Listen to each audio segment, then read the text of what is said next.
Hello दोस्तों, स्वागत है आप सभी का एक बार फिर से कहानी सुनो में। आज की हमारी कहानी है भाव से बढ़कर कोई पूजा नहीं होती। दोस्तों, भाव एक ऐसी भावना होती है जो भगवान को सबसे ज़्यादा प्रिय होती है। आज की हमारी प्रेरक कहानी यही बात आपको समझाने की कोशिश कर रही है। एक करोड़पति बहुत अड़चन में था। करोड़ों का घाटा लगा था और सारे जीवन की मेहनत डूबने के करीब थी। नौका डगमगा रही थी। कभी मंदिर गया ही नहीं था, कभी प्रार्थना भी न की थी।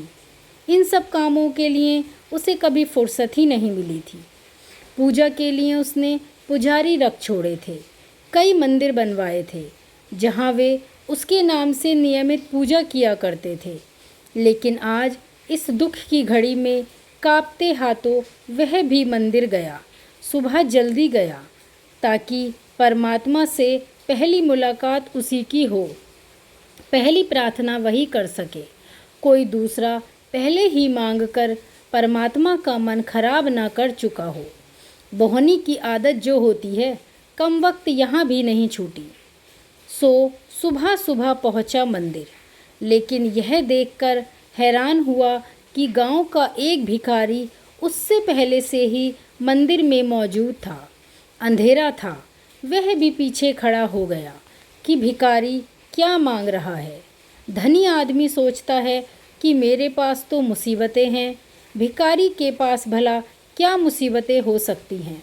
और भिखारी सोचता है कि मुसीबतें मेरे पास हैं, धनी आदमी के पास क्या मुसीबतें होंगी। एक भिखारी की मुसीबत दूसरे भिखारी के लिए बहुत बड़ी न थी। उसने सुना कि भिखारी कह रहा है, हे परमात्मा, अगर 5 रुपये आज नहीं मिले तो जीवन नष्ट हो जाएगा। आत्महत्या कर लूँगा। पत्नी बीमार है और दवा के लिए 5 रुपये का होना बहुत ही आवश्यक है। मेरा जीवन संकट में है। अमीर आदमी ने यह सुना और वह भिखारी बंद ही नहीं हो रहा था, कहे जा रहा था और प्रार्थना जारी थी। तो उसने झल्लाकर अपने जेब से 5 रुपये निकालकर उस भिखारी को दिए और कहा, जा ये ले जा 5 रुपये, तू ले जा और जल्दी यहाँ से जा। अब वह परमात्मा से मुखातिब हुआ और बोला, प्रभु, अब आप मेरी ओर ध्यान दें। इस भिखारी की तो यही आदत है। दरअसल मुझे 5 करोड़ रुपए की ज़रूरत है।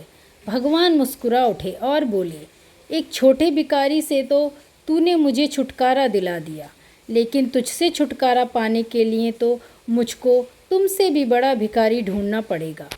तुम सब लोग यहाँ कुछ ना कुछ मांगने ही आते हो, कभी मेरी ज़रूरत का भी ख्याल आया है?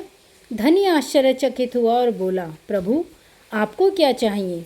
भगवान बोले, प्रेम। मैं भाव का भूखा हूँ। मुझे निस्वार्थ प्रेम और समर्पित भाव भक्त प्रिय है। कभी इस भाव से मुझ तक आओ, फिर तुम्हें कुछ भी मांगने की कभी आवश्यकता नहीं पड़ेगी। तो दोस्तों, कैसी लगी आपको कहानी? भगवान सिर्फ एक ही चीज़ के भूखे हैं, वो है भाव।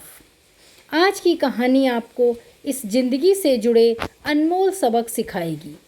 प्रेरणादायक कहानियों को गहराई से पढ़ें, तभी आप इनसे मिलने वाली प्रेरणा और सबक को सही तरह से समझ पाएंगे। जब तक आप कहानियों को समझेंगे नहीं, तब तक आप उनसे मिलने वाली सीख को अपने जीवन में नहीं उतार पाएंगे। कोई भी कहानी ऐसे ही नहीं होती।